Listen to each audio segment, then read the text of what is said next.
My name is Severina McGill and I teach Human Rights Law at Jindal Global Law School. This module is for the E-Pathshala UGC.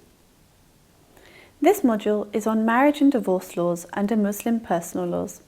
By the end of this module, participants should be able to understand laws governing the marriage and divorce of Muslims. The difference between laws applicable to Muslim men and to Muslim women will also be discussed. It should enable all readers to be able to differentiate between codified Muslim personal laws and uncodified Muslim personal laws. In the early years of British rule in India, there was a policy of non-interference in religion, and thus with the laws of Muslims. A manifestation of such non-interference is the Hastings Plan of 1772, and Articles 23 of the Regulation 2 of 1772 that established a hierarchy of civil and criminal courts that applied the laws of the Quran to Muslims. In all suits regarding inheritance, marriage, caste, and other religious usages or institutions, the Hastings Plan provided for Maulvis or Muslim priests to help and advise the courts on matters of Muslim personal laws. Muslims, therefore, continued to follow their uncodified personal laws that governed marriage and divorce. Towards the end of the colonial era in the 1930s, the ulema demanded for the passing of a law that codified Muslim personal laws and the Sharia and made it applicable to all Muslims.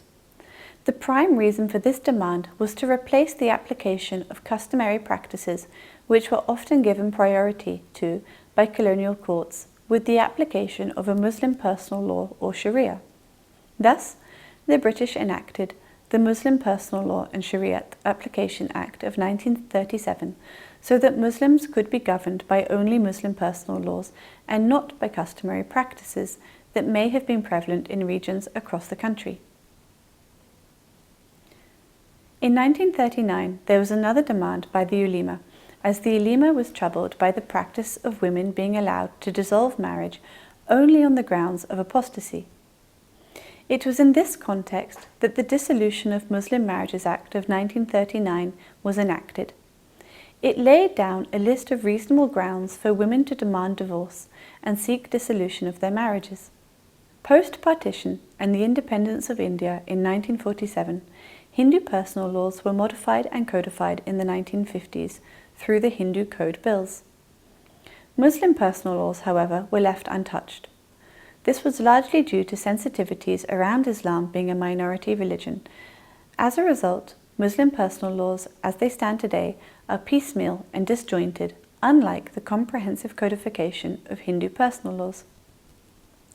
Even after independence, when courts have tried to interpret Muslim personal laws, be it in the landmark Shah Bano case or the recent Triple Talaq case, the acts of courts has often been seen as an intrusion by some members of the Muslim community into their personal laws and practices, and often pressure has been created on the legislature to enact laws overriding the interpretation by courts.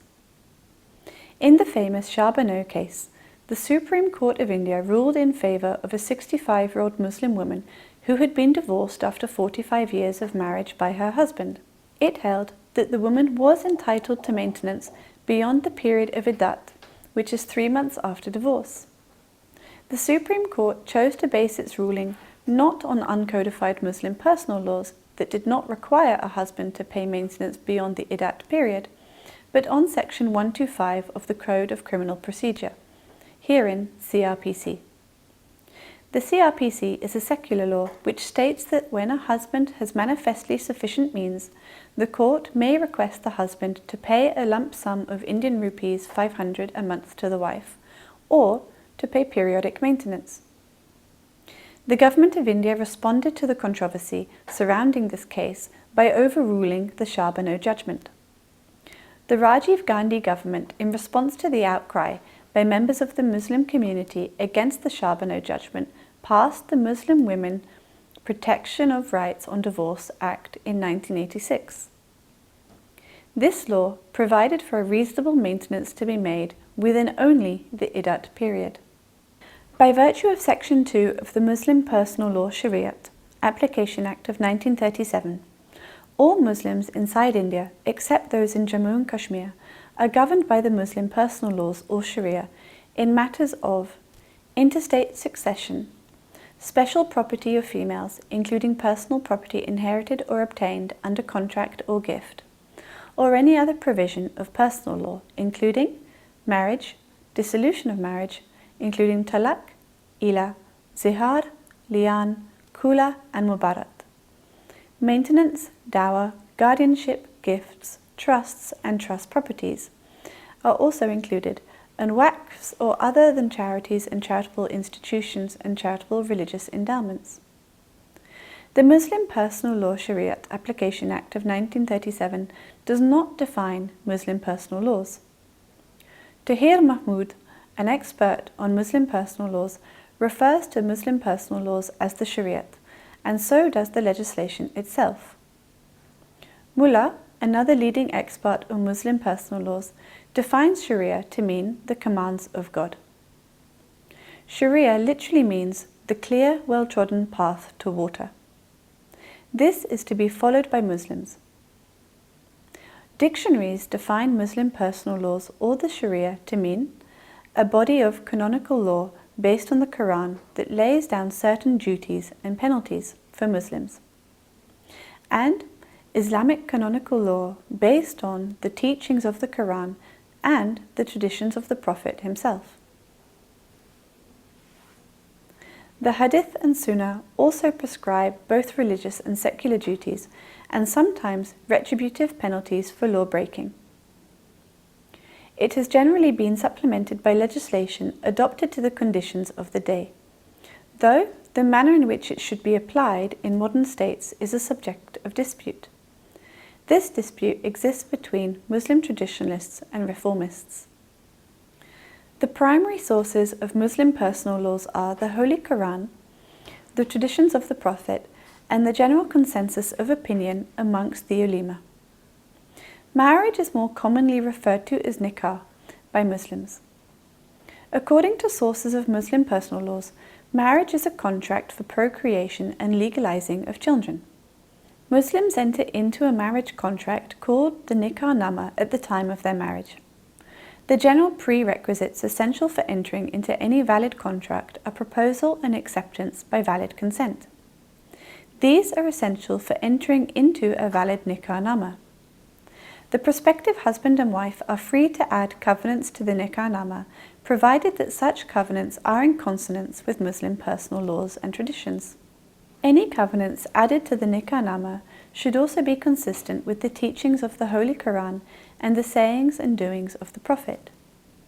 It is important to note that marriages of Muslims are not governed by any codified legislation, but purely by the nikah nama and the principles of Muslim personal laws. Certain rights arise out of marriage. The wife becomes entitled to maintenance by her husband. Rights of inheritance are established, and the husband and wife can legally consummate. Under uncodified Muslim personal laws, divorce is of primarily three types. Talaq compromises modes of divorce at the insistence of the husband. Talaq itself is of three types. These are talaq-i-asan, talaq-i-hasan, both of which are approved by the Quran and Hadith, and the third type, which is talaq-i-bidat, which is argued by certain scholars and advocates as triple talaq, that it is neither recognized under the Quran nor the Hadith. Kula is divorce at the insistence of the wife. Mubarat, which is divorce by mutual consent, is also recognized. Talaq-i-asan is a single pronouncement of talaq by the husband, followed by a period of abstinence for the iddat period. The iddat period is equivalent to 3 months, i.e., 3 menstrual cycles of a woman. If a woman is not menstruating at the time, the period is 3 lunar months. If there is resumption of cohabitation or intimacy within this period, the divorce is revoked. If there is no resumption, then the divorce becomes final on expiry of the iddat or 3-month period. Talaq-i-hasan arises if, after the first pronouncement as above, there is resumption of cohabitation within that month or revocation. The first talaq is thereby revoked. Yet, After such intimacy, if during the second month there has been no intimacy, the husband may again pronounce another talaq. For the divorce to attain finality, this is not sufficient. A further month has to pass and a third talaq has to be pronounced, whether or after the period of iddat has been completed. If the third talaq is not pronounced, or there is a resumption of cohabitation before the third talaq is pronounced, whether during or after the 3-month period, the divorce does not come into force. However, if the third talaq is pronounced, the divorce will be irrevocable. Talaq-i-bidat is a form of talaq which is considered by certain scholars and Muslims as contrary to Quranic prescriptions. This practice is recognized by Sunni schools of Islam, most prominently the Hanafi school. Even the Hanafi school considers it as a sinful form of divorce and seek to justify it on the ground that it is bad in theology but good in law. Talaq-i-bidat is also of two kinds. One form means that it is uttered in one definitive talaq pronouncement. This means that there will be 3 simultaneous pronouncements, i.e. talaq, talaq, talaq, at one go. In this case, the divorce is said to be effected instantaneously and irrevocably. Both the types of talaq-i-bidat are colloquially referred to as triple talaq.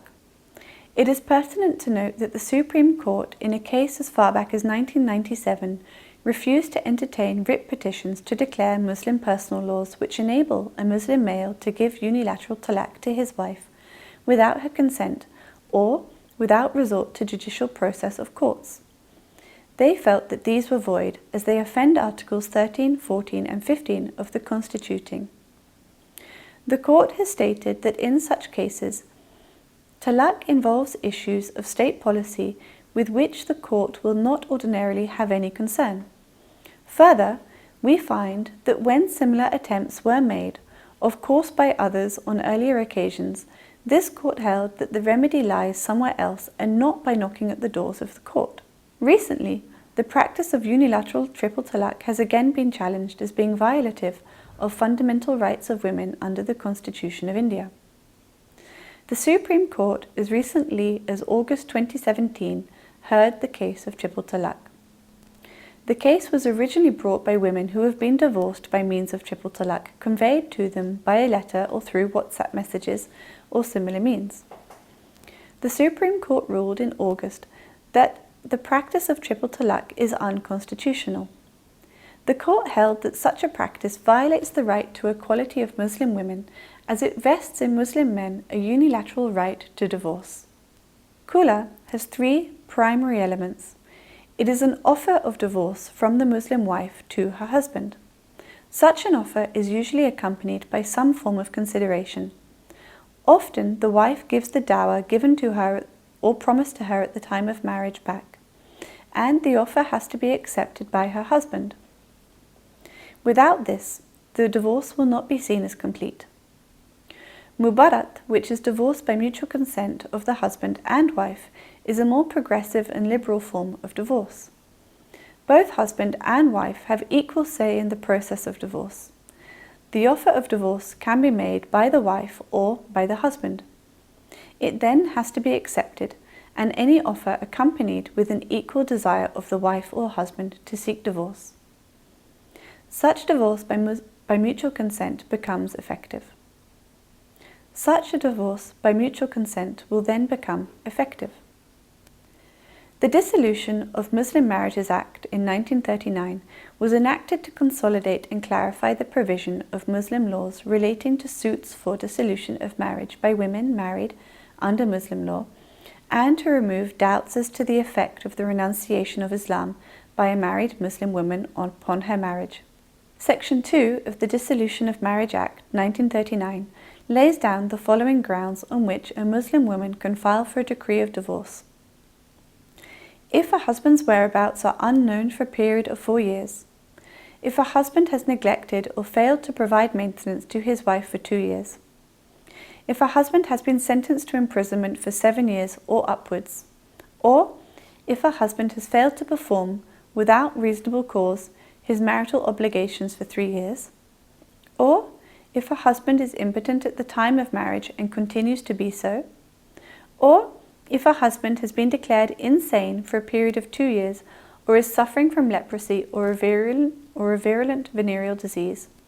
She, having been given in marriage by her father or other guardian before she attained the age of 15 years, is repudiating the marriage before attaining the age of 18. In addition, provided that the marriage has not been consummated, or the husband treats her with cruelty, that is to say, he habitually assaults her and makes her life miserable by cruelty or conduct, even if such conduct does not amount to physical harm or ill treatment, or if he associates with women of evil repute or leads an infamous life, or if the husband forces her to leave an immoral life or disposes of her property or prevents her from exercising her legal rights over it, or if he obstructs her in the observance of her religious profession or practice, or if he has more wives than one and does not treat her equally in accordance with the injunctions of the Quran, or any other ground which is recognized as valid for the dissolution of marriages under Muslim law. The Dissolution of Muslim Marriages Act 1939 states, the legal effect of conversion to another faith, the renunciation of Islam by a married Muslim woman, and conversion to a faith other than Islam does not, by itself, operate to dissolve her marriage. Further, by virtue of Section 5 of the Dissolution of Muslim Marriages Act 1939, a Muslim woman does not have to forego of her dower for dissolution of her marriage. The Muslim Women Protection of Rights on Divorce Act of 1986 applies to the post-divorce rights of Muslim women. The Act was introduced in the aftermath of the controversy following the judgment in the Shah Bano case. This case was the Muhammad Ahmed Khan versus Shah Bano Begum and others case. The Supreme Court in the Shah Bano case had opined that a Muslim woman could apply for maintenance under Section 125 of the CRPC, and under this provision, the Muslim husband's obligations to maintenance towards his wife would extend beyond the iddat period. The Muslim Women Protection of Rights on Divorce Act was enacted following protests led by religious Muslim leaders. They characterized the decision as an attack on their religious freedom and personal laws. The statement of objects and reasons of the bill leading to the Act stated that the bill was to specify the rights which a Muslim divorced wife is entitled to at the time of her divorce and to protect her interests. By virtue of Section 3 of the Muslim Women Protection of Rights on Divorce Act of 1986, a divorced Muslim woman is entitled to reasonable and fair provision and maintenance to be made within the iddat period, where she herself maintains the children born to her before or after her divorce. A reasonable and fair provision and maintenance to be made and paid to her by her former husband for a period of 2 years from the respective date of birth of such children. An amount equal to the sum of meher or dower agreed to be paid to her at the time of her marriage or any time thereafter, according to Muslim law, and all properties given to her before or at the time of marriage or after her marriage by her relatives or friends or her husband, or any other relatives of the husband or his friends. The Muslim Women Protection of Rights of Divorce Act provides that apart from the meher and the properties given to the divorced woman before or after her marriage, by her husband or family members or friends, she shall be entitled to a reasonable and fair provision and maintenance, payable within the iddat period by her former husband. The Muslim Women Act also guarantees that women should be provided for in cases where the woman has not been remarried and is unable to maintain herself after the iddat period. A court may direct her relatives to pay reasonable and fair maintenance to the woman. On an application made by a woman for payment of the provision of maintenance, a court may direct the former husband to pay such reasonable and fair provision and maintenance to the divorced woman as he may determine as fit and proper, having regard to the needs of the divorced woman, the standard of life enjoyed by her during her marriage, and the means of her former husband. In cases where the relatives are unable to maintain the woman, the court may direct the State Waqf Board to maintain the woman. A State Waqf Board is constituted by state governments under the Waqf Act of 1955. It consists of Muslim members. The State Waqf Board is responsible for managing the administering of properties of the Waqf, which may include mosques and other buildings, orphanages and dargahs. It is supposed to use the income thereof for advancing the objects for which such waqfs were created. The Supreme Court of India, in the Daniel Latifi versus Union of India case, authoritatively laid down the post-divorce maintenance rights of Muslim women. It was held in this case that the expressions of reasonable and fair provision and maintenance as under Section 3(1)(a) of the Muslim Women Protection of Rights upon Divorce Act must be interpreted to cover different things, and that the husband is liable to make reasonable and fair provisions available for the future of the divorced woman. This was read to include her maintenance as well as her living expenses. The court stated that the word provisions indicates that something is provided in advance for meeting some needs, and that at the time of the divorce, the Muslim husband is required to contemplate the future needs of his wife and make necessary preparatory arrangements. These arrangements must be made in advance for meeting those needs. The court thus reasoned that a Muslim's liability to pay maintenance is not confined to the iddat period. A reasonable and fair provision extending beyond the iddat period must be made by the husband within the iddat period in terms of Section 3(1). Comparing Section 3 of the Muslim Women Protection of Rights and Divorce Act to the secular law provision of Section 125 under the CRPC, we see that the purpose of Section 125 is to prevent vagrancy and destitution. The court held that the purpose and object of Section 125 is fulfilled by the provisions of the Muslim Women Protection of Rights upon Divorce Act. The court was of the opinion that the Muslim Women's Protection Act guarantees to women significant financial safeguards. It held that the 1986 Act codifies what was stated in the Charbonneau case. The interpretation, therefore, of this legislation by the Supreme Court of India ruled that the Muslim Women Protection Act is constitutional and does not violate a woman's fundamental rights of financial security and maintenance.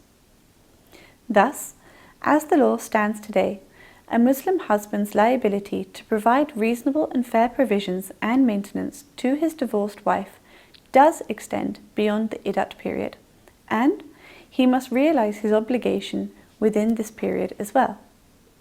It is pertinent to note, at the first date of hearing of the application for maintenance before a court, a Muslim couple can opt to be governed by the secular law of maintenance via Section 125 of the CRPC.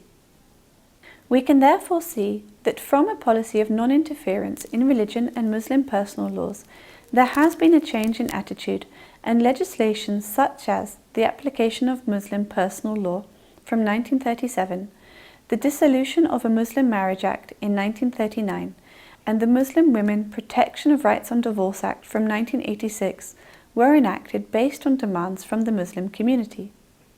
Alongside the legislature, the Supreme Court of India in the Triple Talaq case of August 2017 has also taken an active role by adjudicating on the constitutional validity of the practice of Triple Talaq. And it has decided that the setting aside of such a practice must be made based on the demands of Muslim women. We therefore see that in recent years, both the government and the judiciary have taken an increased involvement within Muslim personal laws in the interests of trying to guarantee women their human rights, whilst also trying to appease members of the Muslim community. The August 2017 Supreme Court decision has ruled that the legislature must make personal law amendments to Muslim personal law based on the fact that triple talaq is now deemed unconstitutional. It is now for the government to ensure that women's rights remain central within the focus of Muslim personal law, and to ensure that personal practices can continue to happen, but within the safeguards of constitutional provisions. This marks the end of this module. Thank you.